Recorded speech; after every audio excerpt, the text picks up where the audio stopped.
Hey guys, Brad here. Before we start the show, I want to encourage you all to subscribe to the Millennial Mastermind podcast on Apple Podcasts or your favorite podcasting app.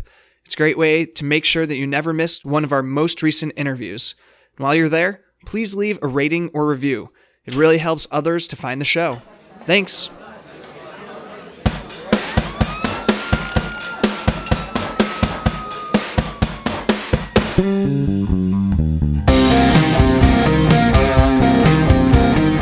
In Napoleon Hill's timeless classic, Think and Grow Rich, he defines a mastermind group as the coordination of knowledge and effort between two or more people for the attainment of a definite purpose.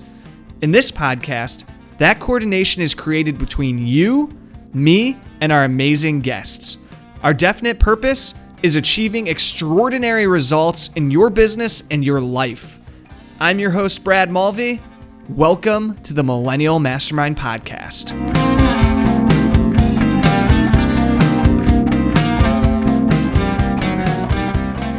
Ladies and gentlemen, welcome back to the Millennial Mastermind Podcast. So pumped for today's episode. This is a guest who I heard about on another podcast about a year ago and just reached out right away because I knew that you guys had to meet him. And so today's guest is Int'l Pasricha. Int'l started a blog about 10 years ago called 1,000 Awesome Things, and I'm sure we'll dive into why he started that blog. But that site has over 60 million hits, won Best Blog in the World 2 years in a row. He's since also authored multiple New York Times best-selling books. He's been on the bestseller list for over 200 weeks, and he's given a few TED Talks as well, one of which is titled The 3 A's of Awesome, which ranked as one of the top 10 most inspiring TED Talks on TED.com. Int'l also worked at Walmart for 10 years, most recently as the Director of Leadership Development, and reported directly to the CEO there. And he's currently the Director of the Institute for Global Happiness. Int'l, holy cow, what an intro. Welcome to the show. How you doing, man? I'm doing very well, Brad. Thanks so much for having me here. Well, I'm excited to dive into some of those things that we just talked through, and I'm sure there's a lot that I even missed. But to go way back to the thing that kind of started it all for you, I'd love to talk a little bit about the blog, 1,000 Awesome Things. Would you mind just giving a quick overview of what your motivation was behind starting a blog and kind of what the theme of that blog was? Sure, absolutely. Well, basically, back in 2008, I was going through a terrible time in my life when my marriage was falling apart and my closest friend was really suffering from major depression, which sadly culminated in him eventually taking his own life. And at this time in my life, I was having to think about filing a divorce paperwork and selling my home and finding a place to live. And I went to Google one day and I typed in how to start a blog, and I clicked the I'm feeling lucky button that no one ever presses. And 10 minutes later, I started up a website called 1000awesomethings.com. And I always tell people, like, you couldn't think of a worse idea. I mean, if you go around the internet and say how many people are just writing up lists of their favorite things, like that's like the most common blog of all. Like, it's just my favorite ice cream flavors, like anything like that. It's so boring. And the only thing I did with this blog that sort of made it take off, I think, was calling it 1,000 Awesome Things. It was a finite number. I posted number 1,000 first, like number 1,000, broccoli. This is like the strange mutant hybrid child of nature's ugliest vegetables, which is the green cauliflower, for those that don't know. And I clicked post. That was it. And nobody read it. And the next day I wrote about the last, triangle of potato chip crumbs that are like greasy and red in the corner of your potato chip bag, and you can like tilt it into your mouth and drink them, or like cut open the top and like do the rip and lick method. And again, I pressed post and nobody read it, but I was like committed to doing 1,000 for 1,000 straight days. And so the way most blogs work is, people leave them immediately. You get bored, and 50,000 blogs are started a day, and when you have 8 hits after 3 weeks, you're like, well, I quit this thing, no one's reading it, and I don't care.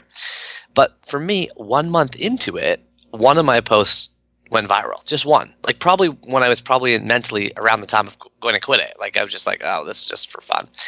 And then it basically hit the front page of Fark.com, which then hit, Wired and Reddit and a bunch of other places. It was called post number 980, Old Dangerous Playground Equipment. So I wrote like this 1,000-word essay about like, slides that are like so hot that they burn your legs, and actually, kids that fall off equipment and get like, casts, which we don't have anymore. and that went viral. And so then I had, from the 50,000 people that came that day, like 5,000 stuck around. And so this blog kept getting like a bigger and bigger audience. And so that's the story. I mean, it took off. It won Best Blog in the World at the Webby Award the next year. And that spawned my first book called The Book of Awesome, which was really, I pressed file print on my blog and stapled it together, and that was the book. That's incredible. And I kind of love what you did there of turning to a blog to help pull you out of that dark time in your life. So did that actually work? Did it achieve what you were looking to do, focusing on those things that you were grateful for every day? Did that actually help with your mindset? Well, I think it probably avoided me hitting like a serious rock bottom. Like I moved to downtown Toronto. I lived alone for the first time. I lived in a city for the first time. I'm Canadian, for those that can't tell from my accent. It's not that strong, I know. But I was like lonely, really. And the blog became a sense of community. People commented, and I got to read like emails that were coming in, and it became a form of therapy. So it probably prevented me from hitting rock bottom. But after I wrote it, I sort of looked around my own life, and I was like, I lost 40 pounds during this blog because of stress. I really am not sleeping because I'm like, I'm working a full-time job at Walmart the whole time, by the way. This entire thing is like a side hustle. And I'm writing these books on the side, and I don't have any meaningful relationships. I don't have a girlfriend. I don't have, not having lunch and dinner with my parents enough. And all this stuff was like starting to hit home that, yes, the blog helped, but I want to kind of be careful that I don't just say it solved my problems, because turning inward into the internet and like typing away every night like isn't necessarily a good solution. I think for me, what I had to do was zoom out again, and then start taking care of myself again, like going to the gym and cooking, and going when people ask you to go out on the weekend, say yes. And then I met somebody new, and her name is Leslie, and she's a teacher here in Toronto, and we fell in love. And the funniest thing happened was we went on our honeymoon. She basically planned the wedding, so I got to plan the honeymoon. It was kind of a surprise. And I took her to Southeast Asia. We'd never been there before. She'd never been there before. I'd never been there before. We thought it'd be a bucket list trip. So we fly over to Southeast Asia, Bali, fly home. And on the flight home, she says, I'm not feeling well. I'm sick. I need a place to lie down. I need to see a doctor or go to a pharmacy. And so we have a 3-hour layover on the flight home in Malaysia. And she finds a pharmacy in the airport. She finds a place to lie down. We get back on the plane. It's a 12-hour flight home. And on the flight home, she goes to the tiny airplane bathroom. She comes back to our seats, and she looks me in the eye and she says, I'm pregnant. Wow. Because she bought the pregnancy test from the airport pharmacy, and she did the pregnancy test in the airplane bathroom. And so then, I don't know how many of your listeners are parents, but like for those of you that are parents, she said the classic line that all parents say, which is, I just want my kids to be happy. And Brad, you would ask me, did the blog work? Did it make me happy? And I said, I was kind of careful with I just kind of tap danced on the answer, because I was like, it helped, but it wasn't the cure all. But then this moment of truth came, and she was like, I just want my kids to be happy. And you know what I said on the plane? I was like, that's bullshit. You can't make a kid happy. My parents want me to be happy too, but I wasn't happy through the last few years of my life. And there's miserable kids all over the place. You think your parents want them to be that way? No, you can't make a kid happy. Happiness is random. It's like people are either glass half full or glass half empty. And you know what she said to me on the plane? She's like, that's bullshit. She's like, I don't buy that for a second. I totally think you can change your happiness. You can actually control how you feel. And when you do, you affect everybody else around you. So we land at home in Toronto. My wife's pregnant. We're like really excited. But then I go looking for some research to like kind of disprove her.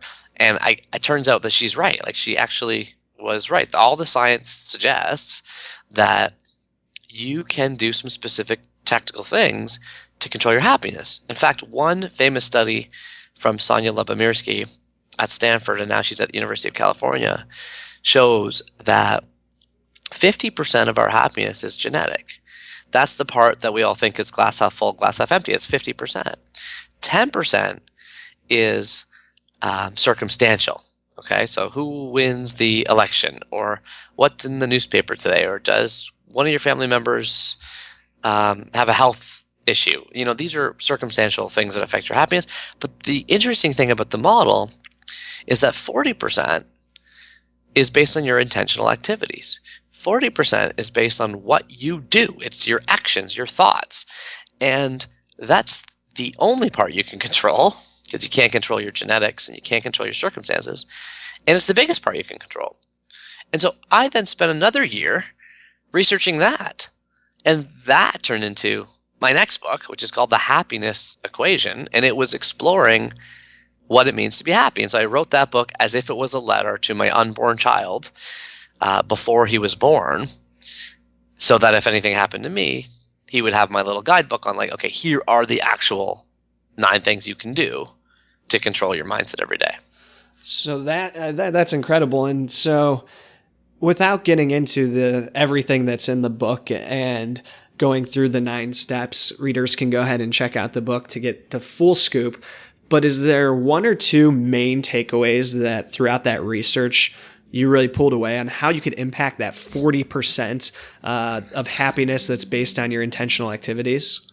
Yeah, sure. I'll give you a few. Let me give you 3 just to make it Perfect. kind of concise. Okay.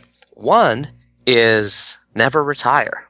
This is a really provocative one, but it turns out that the healthiest societies in the world, the happiest societies in the world, actually have no word for retirement. So National Geographic actually studied Okinawa, Japan, and they found that there's no word in the language Okinawan to describe retirement. And then they were like, well, these people live 7 years longer than Americans. They live, way longer than we do. And they looked and they found that they have a word instead called ikigai, Ikigai. And that word translates as the reason you get out of bed in the morning. So I looked into this a little bit more, and I'm realizing that, like, retirement is a new phenomenon. It only came around in the late 1800s. It came from Germany, when the Chancellor Otto von Bismarck decided that age 65 was a good year to retire because people died at age 67. Yep. And they had 25% youth unemployment, right? We all adopted that age 65 around the Western world. U.S. Social Security Act, 1935. Like, in Canada, we had age 65. This is a bizarre number because it means nothing. And it's based on the old death, like when we used to die. Now people live to like their 90s. They want to retire in their 50s. And they're faced with this gigantic vacuum of emptiness with no purpose, no social interaction, no learning. And so what I say is, and what I put in the book is never retire, ever, but always do something you love. And in fact, the only ways to measure that are what I call the 3 S's. Social, which is, do you have friends that you get to see or people that you connect with? Because loneliness, as you probably know, is the biggest epidemic right now in the States. And number 2 is stimulation, which is, are you learning something new every day? And number 3 is story, which is, are you part of something bigger than yourself? So when you do this podcast, you're part of a story of, like, kind of educating and spreading knowledge around the world.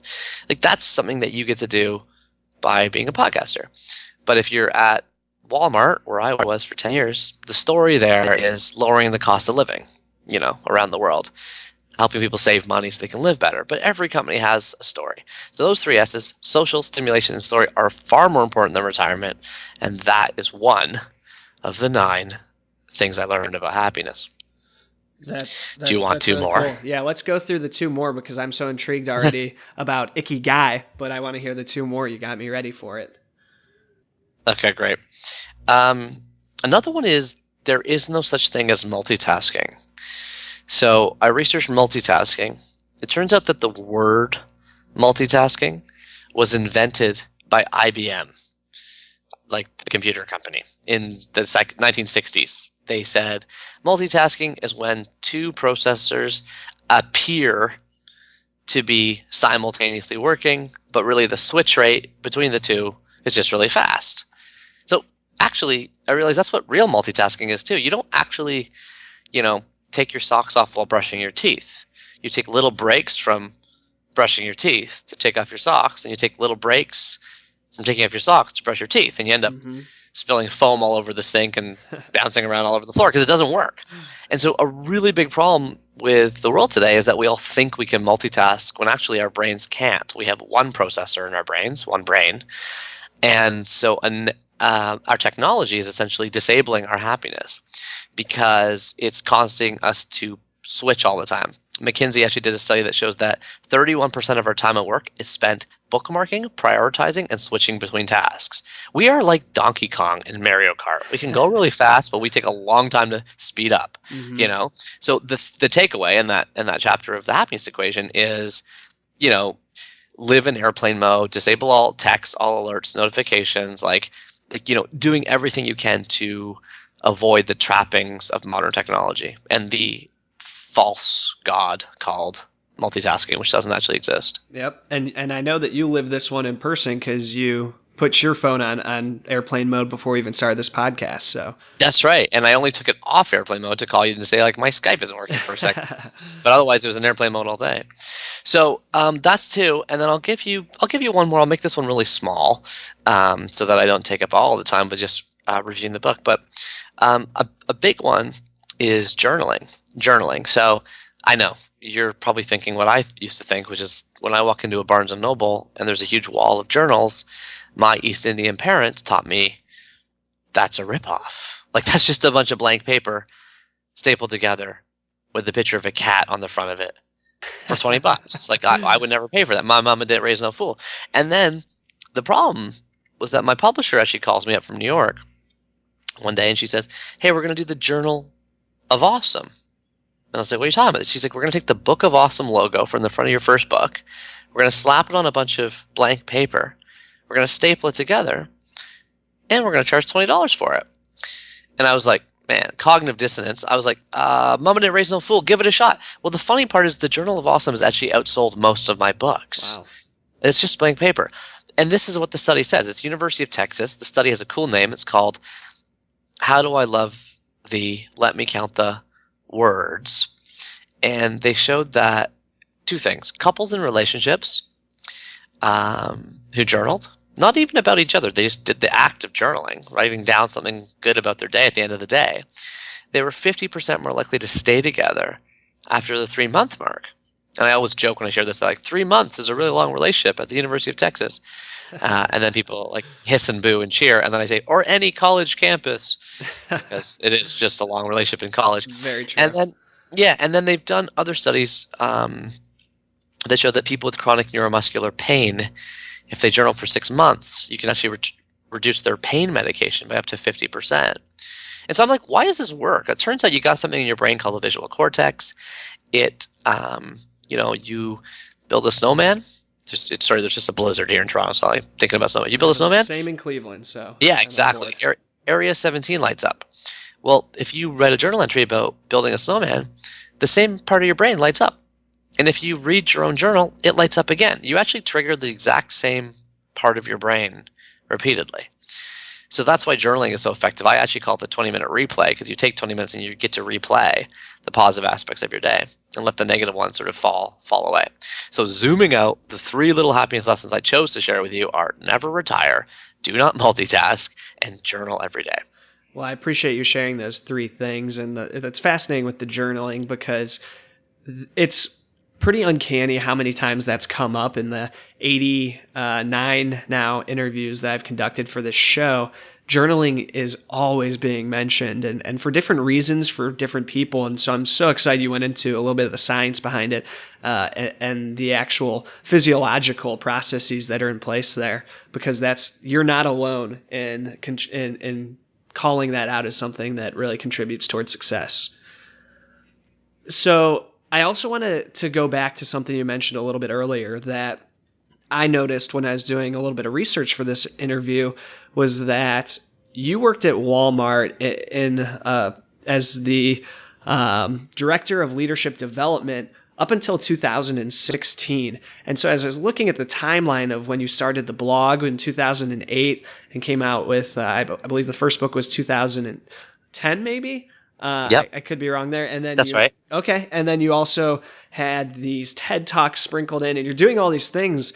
I'm like, oh my gosh, he's doing this while he's still at Walmart doing a full-time job. And you called it out yourself that this was all a side hustle, which is just blows my mind that you are accomplishing all these things while working a full-time job at the same time. So can you talk a little bit about how you were able to accomplish so much while you were still working and by the way, meeting the girl who you're going to marry and having children and things of that nature?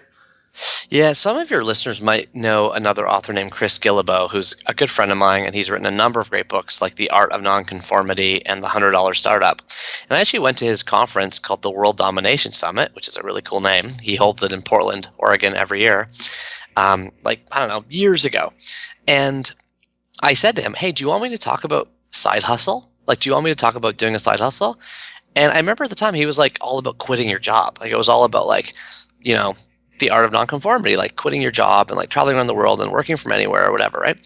And so I was not very cool to say like I still worked at Walmart, especially not in Portland, Oregon. Mm-hmm. And why do I mention that story? Because this year he put out a phenomenal book called Side Hustle, and he runs a podcast by the same name called Side Hustle. And it's hilarious. It's just that I was doing this thing before it got popular, and I'll tell you why I was doing it. 2 reasons. I had East Indian parents. Like my cultural value and upbringing was all about like becoming a doctor. So when I already failed at that, the least I could do was at least not quit the day job, to be like an artist roaming around and talking to people on podcasts. And the second reason is because I very quickly did the math. And here's the math I want to share with your listeners. The average week, well, all weeks, not the average week, all weeks have 168 hours in them. Okay? So you, me, Neil, Brad, yep. Warren Buffett, Oprah Winfrey, Mark Zuckerberg, we all have the same number of hours in a week. And if you divide that by 3, you get 3 buckets, 56, 56, and 56. If you give yourself the perfect night's sleep of 8 hours a night for 7 days a week, that is a 56-hour bucket. So one 56-hour bucket a week is just sleep. Okay? Next, you work. And if you look at most people's work contracts, the actual piece of paper they sign, it says somewhere between like 36, 40, 44 hours a week of work, usually 40 hours a week, 9 to 5, Monday to Friday, whatever. But then, of course, everyone's like, no, I work way more than that. Like I do emails at home, I drive to and from, blah, blah, blah. So you're like, okay, how many hours extra would you add? And people are like, I don't know, 5 hours more, 10 hours more a weekend, sometimes 15. I was like, okay, great. We'll make it 56 hours. We will give you an entire 56-hour a week bucket just for work. They're like, great, yeah, because I work a lot. And I'm like, yeah, okay. But then I'm like, ta-da, you have an entire bucket left over. You slept for a whole bucket a week. You worked for a whole bucket a week. And you still have an entirely empty bucket a week called the fun bucket. And in that bucket, I call it the side hustle bucket. You call it the fun bucket. You can call it whatever you want. You go to the gym 5 hours a day, it's your gym bucket, whatever. But for me, be conscious of the fact that you have that bucket. Because for me, after my divorce, after my bachelor apartment, I really stopped cooking. I just started eating out, which is not healthy, but I just started doing that. I stopped really going to the gym. I stopped kind of seeing people. And you know what I did for 7 years, as you pointed out, actually more like 8 years? I gave 200 keynote speeches around the world. I wrote 1,000 blog posts on a blog that got 50 million hits at the time. I wrote 5 books, actually. The Happiness Equation came out when I was still there. So that was on top of the blogs, writing these books. And you know what? I look back now, because I quit last year, and I look back now, and I'm like, I would have done it earlier probably, but I also created riskiness. And that's a cool thing. Like, because I had the full-time job at Walmart, I was always the blogger who like never had to make money off my blog. So I never put ugly ads in Google AdWords, and I wasn't always trying to be like, buy lotion on the side. Like, I just didn't do that because I didn't need to. Right. And I could write about whatever I want. I could write about like hearing a stranger fart in an elevator because I didn't have to piss off some advertisers. So I wrote about that. And then my blog was doing so well, and I was getting paid now from like speaking and book deals and stuff, that I'm like, I was like turned into like kind of like a mouthy guy at work. Like, I would speak truth to power. I would, when the CEO would stand up in front of 1,000 people, say, anyone have any questions? I was like the one guy with his hand up, asking the CEO questions. And you know what? When you become that risky person at work, you know what they do? They promote you. That's what they do. All the executives are like that. They're like brazen, confident, like asking kind of ballsy questions. So I was actually realizing that the job was a crutch at the beginning. It certainly was a financial thing at the beginning. But as my side hustle began to make as much or more than my full-time job, I was like, now I'm worried about quitting because I'm like now all my eggs are in this writing basket. So I actually didn't quit until my writing stuff became okay. I got some courses. I've got the books. I've got speaking. So then there was enough things going that I could let go of the full-time job. And frankly, to be more blunt with you, when Leslie and I had kids, so I told you about our firstborn, we had a second one, and then kids take at least a bucket, if not more. You're having bath and you're reading books and you're making breakfast and you're walking them to school. So I ran out of buckets, basically. And if you keep the bucket model in mind, you quickly can realize what you can and cannot do. So that's fascinating. And I think that a lot of people have this thought process that they don't have enough time in a day, but when you break it down into those 3 buckets, it really makes you question, okay, what am I using that third bucket for? Am I using it to, build this business and this empire? And I mean, anybody who claims that they don't have enough time to do something meaningful, I'll just point them towards this episode from now on. But also your thought process around staying at the job until really you felt comfortable that the writing and all of the other things were enough to sustain the life that you wanted. Because it seems that a lot of entrepreneurial minded people are just chomping at the bit to get to the point where they can quit their job. But you looked at it a little bit differently where, okay, you want to actually use this as a way to be able to be more outgoing, productive, and all these things at work. And it just worked even more in your favor. So I love that. I love that so much. The other thing, Brad, I'll just throw in, because you summarized that way, but that was an incredible summary, is that most companies have far more flexible policies than anybody knows or asks about. So for me at Walmart, I'll give you an example. I was starting to take unpaid leaves. You know what I mean? Because I got 3 weeks of vacation. Then I was like, can I take a 4th week, but you don't have to pay me for it? And they're like, oh yeah, we have an unpaid leave policy. I was like, really? No one knows about that. But I sacrificed 1 week's salary, and now I have a whole 5 extra days to give speeches, right? And then the next year I'd be like, can I take 2 weeks unpaid? Can I take 3 weeks unpaid? So yes, I was really pushing it, but these policies exist inside most companies, but people just don't ask about them to think about that. So if you do stuff like that, then it's even easier for you to be flexible, because your company will be flexible with you. And certainly big companies often have policies like that. So how much transparency did you have with Walmart while you were going through this process? And, as the blog is starting to become something bigger and you're starting to get book deals and being asked to talk at TED and have these speeches around the world, what was that like? Well, you know what? It's interesting because the policy, again, and so I was in human resource, so I know a lot of this stuff because I had to look into it for my own self. But the policy most companies have when it comes to working outside of work is called a conflict of interest policy. Okay? Certainly Walmart had that policy. So if I was selling seashell necklaces on the side, technically that's a conflict because Walmart is a retailer and I'm trying to retail clothing. Right? So that's a conflict. If I'm selling consulting services on the side to tell you how to build a Walmart shipping system, I'm like, that's a conflict. But when I'm writing a blog about happiness, there's no fundamental conflict. And I even went proactively. Most large companies have an ethics department or an ethics, brigade or council or whatever they call it at your company. So I went to them and I was like, hey, I want to tell you, I'm doing this blog. It's gotten pretty big now. Can I put this can you guys review this and let me know if it's approved? And they went through it and then they approved it. So that gave me the peace of mind that if anybody was ever like, hey, you doing that stuff outside of work? I'm like, yeah, but it's all vetted through the ethics department. And that's where I learned from the ethics department that really what companies are looking for is conflict of interest. If you're doing something that competes with, goes against, or sells your skills or services directly, that's a problem. The only time I got in trouble with it I got in trouble with it one time. And here's what happened. This is part that, get into the specifics here, but that's what your listeners want, is I go to a keynote speech. I give a keynote speech. It turns out one of the sponsors of one of my speeches, which I didn't even know until I got there, was one of the Walmart competitors.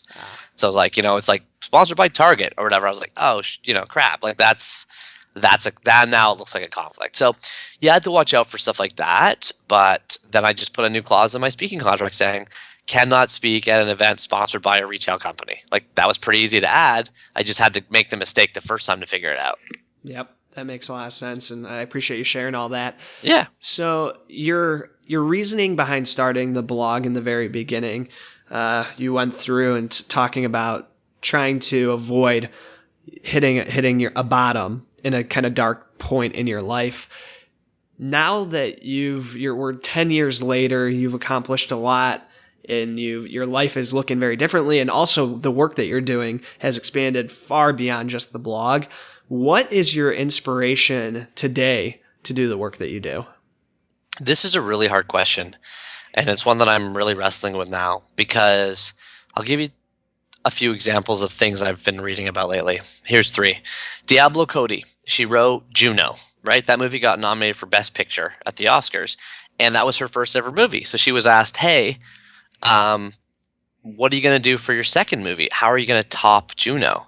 And her answer was, I will never top Juno because it got nominated for an Oscar. I was like, that's the biggest dream ever for a movie writer. But she's like, the success of that actually relieves me of the obligation to aim for success again. And now I can focus just on art and do what I love. So I was like, oh, that's interesting. And then I also I read an interview with Todd Hansen. He's the first editor, I think, ever, or one of the most prominent of The Onion, theonion.com, Yep. famous fake news site. Legitimate fake news, not fake news. And he was asked, how do you get paid writing jokes? Similarly to Neil Pasricha, how do you get paid writing about people farting in elevators? and he said, you do it for free for 10 years. Whatever you do for free for 10 years, you'll get paid after that. And I was like, oh, that's true. Because I always tell people I started my blog because of my divorce and loss of my friend, which is totally true. But what I don't usually mention is that I started 17 blogs since I was like 17 years old. That was my friends and I loved blogs. I loved writing as a kid. I really liked the school newspaper, you see. So I had like 10 years of doing this stuff before I started this particular blog. And your question about what's next and what's inspiring you, that's challenging for me because the Book of Awesome sold 1 million copies, and it was, and it's my first book, So what I'm trying to focus on now is just doing stuff I love. And I said I would leave you with 3 resources. Those are 2. The third one is The Nature of the Fun, an essay by David Foster Wallace, fantastic writer who's no longer with us, sadly also due to suicide. And he wrote this essay called The Nature of the Fun, saying, the only goal of anything you ever do is trying to find the fun you had in it when you first did it again.